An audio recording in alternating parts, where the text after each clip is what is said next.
आज हम बात करने जा रहे हैं पैसिफिक इंडस्ट्री लिमिटेड कंपनी के बारे में। पैसिफिक इंडस्ट्री लिमिटेड एक इंडियन बेस्ड कंपनी है जो कि मैन्युफैक्चर करती है और डील्स करती है मार्बल्स एंड ग्रेनाइट्स में और एलाइड प्रोडक्ट में। कंपनी का बिजनेस है माइनिंग करना भी है और क्वेयरिंग करना भी है। कंपनी प्रेजेंस है 43 कंट्रीज़ में अराउंड द वर्ल्ड ग्लोबली। और कंपनी का आगे का प्लान है कि और भी एक्सपांड करें और पूरे दुनिया में प्रेजेंस हो जाए हम लोग का।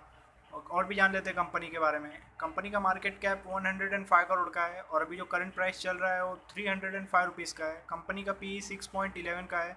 बुक वैल्यू कंपनी का 1019 रुपीज़ का है। आर ओ सी 4.61% का है। आर ओ ई कंपनी ने जनरेट किया 3.01% का। डेप्थ इक्विटी देख सकते हो 0.12 है, ना कि बराबर है लगभग। प्रॉफिट आफ्टर टैक्स इस साल जनरेट किया कंपनी ने 17.2 करोड़ रुपीज़ का। अर्निंग पर शेयर कंपनी का इस साल जनरेट हुआ 49.9 रुपीज़ का। डेप्थ देख सकते हो शॉर्ट और लॉन्ग टर्म दोनों मिला के 42.3 करोड़ का है। कैश इक्विवेलेंट देख सकते हो 31.2 करोड़ रुपीज़ का है। कंपनी ने टोटल सेल्स किया है 178 करोड़ का।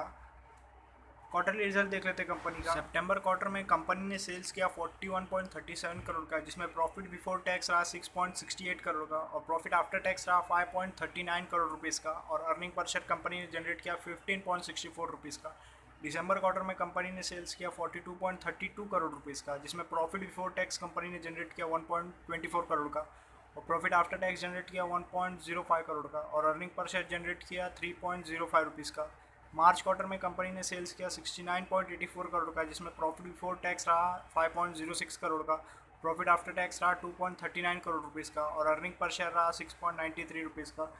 जून क्वार्टर जो कल ही आया उसमें कंपनी ने सेल्स किया 100.60 करोड़ रुपीज़ का, जिसमें कंपनी ने प्रॉफिट बिफोर टैक्स जनरेट किया 11.38 करोड़ का और प्रॉफिट आफ्टर टैक्स जनरेट किया कंपनी ने 8.37 करोड़ का और अर्निंग पर शेयर जनरेट किया 24.29 रुपीज़ का।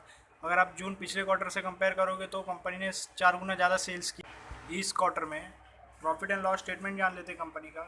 2018 में कंपनी ने सेल्स किया था 67 करोड़ का, जिसमें प्रॉफिट बिफोर टैक्स रहा था 1 करोड़ का और प्रॉफिट आफ्टर टैक्स रहा था 0 करोड़ का और अर्निंग पर शेयर रहा था 1.03 रुपीज़ का। 2019 में कंपनी ने सेल्स किया 97 करोड़ का, जिसमें प्रॉफिट बिफोर टैक्स रहा 0 करोड़ का और प्रॉफिट आफ्टर टैक्स रहा -0 करोड़ का और अर्निंग पर शेयर रहा -0.35 रुपीज़ का। 2020 में कंपनी ने सेल्स किया 96 करोड़ का, जिसमें प्रॉफिट बिफोर टैक्स रहा 1 करोड़ का और प्रॉफिट आफ्टर टैक्स रहा 0 करोड़ का और अर्निंग पर शेयर रहा 1.31 रुपीज़ का। 2021 में कंपनी ने सेल्स किया 178 करोड़ रुपीज़ का, जिसमें प्रॉफिट बिफोर टैक्स रहा 15 करोड़ रुपीज़ का, प्रॉफिट आफ्टर टैक्स रहा 10 करोड़ रुपीज़ का, अर्निंग पर शेयर रहा 30.21 रुपीज़ का। ये कंपनी अंडर वैल्यूड है क्योंकि अपने सेल्स से भी कम है इसका मार्केट कैप। कंपनी के पास एसिड है 427 करोड़ रुपीज़ का और मार्केट कैप है कंपनी का 105 करोड़ का। और आगे जान लेते प्रॉस देख लेते कंपनी का। कंपनी लगभग डेट फ्री है। कंपनी अपने बुक वैल्यू से 0.30 टाइम्स ट्रेड कर रही है। कंपनी से एक्सपेक्टेशन है कि अच्छा क्वार्टरली रिपोर्ट देगी। कंपनी ने डेटर्स डे इंप्रूव किया है 144.99 से 85.22 कर दिया है। रेशो जान लेते कंपनी का।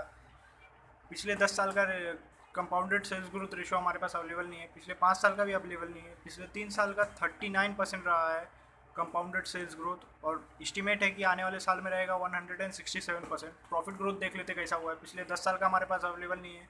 पिछले 5 साल का भी हमारे पास अवेलेबल नहीं है। पिछले 3 साल का 129% का है और अगले आने वाले साल का एस्टिमेट है कि 1464% का कंपाउंडेड प्रॉफिट ग्रोथ होगा कंपनी में।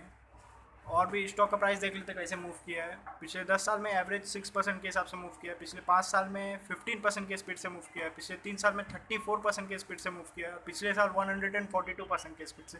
रिटर्न ऑन इक्विटी जान लेते कंपनी का।